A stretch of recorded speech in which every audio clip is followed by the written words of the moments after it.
So with the G733, Logitech wanted to make a wireless gaming headset that's comfortable to wear, looks good, and delivers good audio quality. And after spending some time with it, I actually think they might have pulled it off. Let's check it out. This headset's part of Logitech's color collection, and at the time of this recording, it's available in 4 different colors. And today I'll be reviewing the black version. Even though the headset's redesigned, it still comes in that standard gray Logitech box. The package includes the wireless USB dongle, a USB to USB-C cable, the detachable microphone, and the G733. The build's entirely plastic all the way around, but it feels like it's pretty good quality and that it's going to be pretty solid. But there's one exception, and it's where the ear cups connect to the headband. I can't really see how it's connected underneath there because there's not a lot of room to get a good view, but it doesn't give me a good confident feeling. I understand that it's been designed to be flexible and to move around so that it can fit a bunch of different head shapes and stuff like that, but if I had to guess where this headset might break, it would definitely be right here. Other than that though, it's pretty solid feeling. The ear cups are solid, the headband's solid, and actually this headband has this rubbery feel to it where you can actually twist it out like 180 degrees in either direction. Not that you'd ever want to do that, but it just gives you an idea of how crazy flexible this design is. So one of the big changes here on the G733 is the inclusion of this elastic suspension strap. It's really similar to the design that we're used to seeing on the SteelSeries Arctis series of headsets, and that's a good thing because those are really comfortable headsets thanks to that type of design. So we've got that here on the G733, and it has a little bit of adjustability so that it'll help it to fit a variety of different head sizes. And also Logitech's selling these headbands separately, so you can actually buy different colors and different designs and stuff like that if you wanted to customize the headset a little bit. And maybe if you're super talented, you can find a way to make your own. When it comes to the ear cushions on the G733, Logitech absolutely nailed it. They gave us nice soft cloth material on the contact surfaces, none of that fake leather garbage that gets all hot and sweaty and feels gross.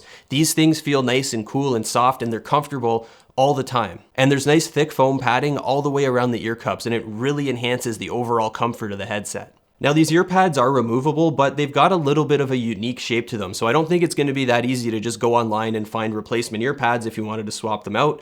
They're probably going to be incompatible with the standard shape and sizes that you can find online, but thankfully they're really comfortable, so you're probably not going to want to do that. But still, even if you can't replace them, being able to remove them is still a good feature because it really helps with cleaning. You can pull them off, clean up the drivers, clean up the ear cushions, and then put them back on, and you're good to go. I measured a weight of about 284 grams, and that includes the detachable microphone. Now, that's not quite as lightweight as the Razer Black Shark headset that I recently reviewed, but that one's not wireless, and this one is, so you gotta consider the fact that they've gotta cram a battery in there somewhere. So considering that this is a wireless headset, I think it's super lightweight. The lightweight design, suspension, headband, and soft cushiony ear cups make this one of the most comfortable gaming headsets that I've used in a really long time. It feels comfortable right up against your skin, on your head, or over top of a hat like I'm wearing right now. And I bet you it's probably going to be comfortable for people that wear glasses as well, just because there's so much soft padding on the sides. And also the clamping force is not too strong. It's kind of medium if I had to rate it. So if comfort's what you're after, the G733 is an awesome option. The battery life's rated at 29 hours, but that's with the volume at 50% and the RGB lighting turned off.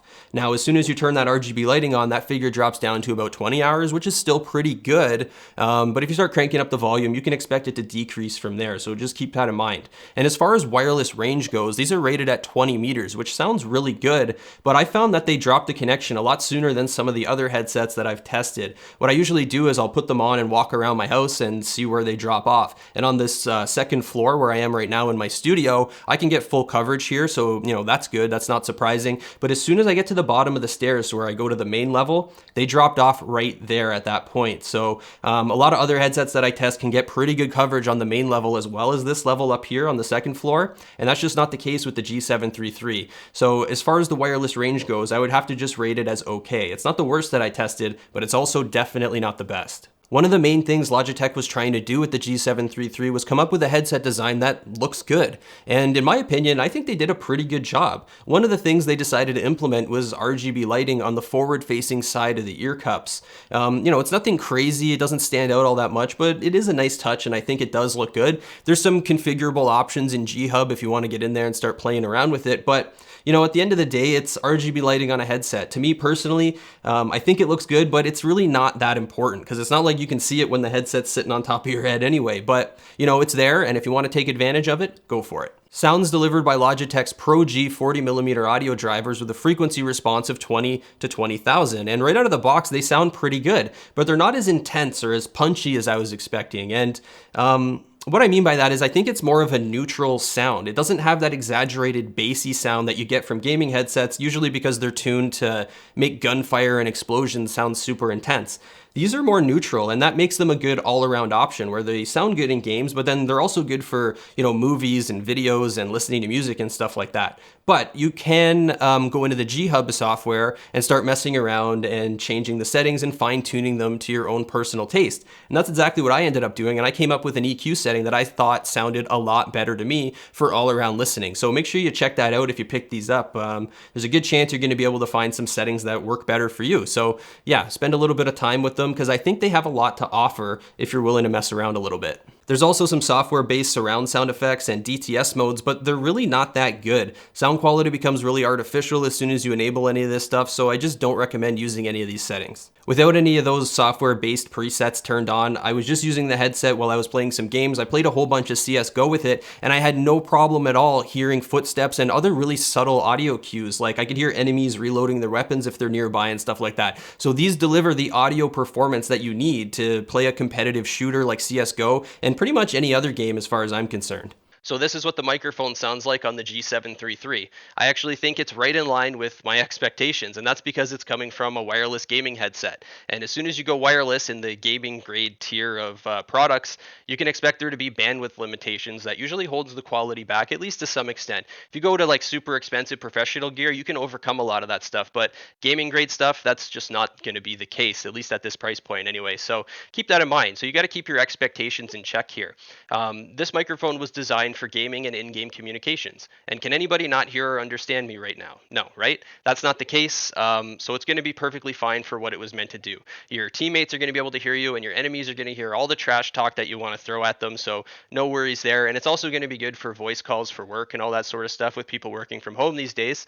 And also, if you go into the G-Hub software, there's a setting called Blue Voice. And if you enable that, it opens up some advanced settings. So you can start fine-tuning the microphone if you want to get into that. And there's also some presets to choose from as well.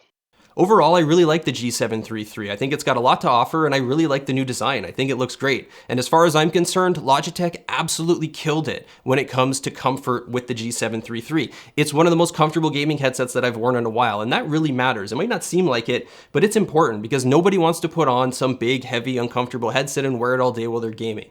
And also on top of that, it's got the sound quality. Like, it's there. It might not be the best that's out there on the market, but it's pretty good. And that's especially true if you're willing to put in some time and fine tune it and come up with some custom EQ settings. I found that once it's all tuned, it sounds great for movies, listening to music, playing games, and watching YouTube videos or whatever else you want to do with it. It's just an overall well-balanced headset that's going to be comfortable and good for pretty much whatever you want to throw at it. And I think that makes it a really good option right now in 2020. Sells for about $130, so I'm going to put the purchasing links down in the description. Make sure you check it out if you're interested, and leave us a comment if you pick one up and let us know what you think about it. Give the video a thumbs up, hit the subscribe button, and make sure you turn on notifications as well so you don't miss any upcoming content.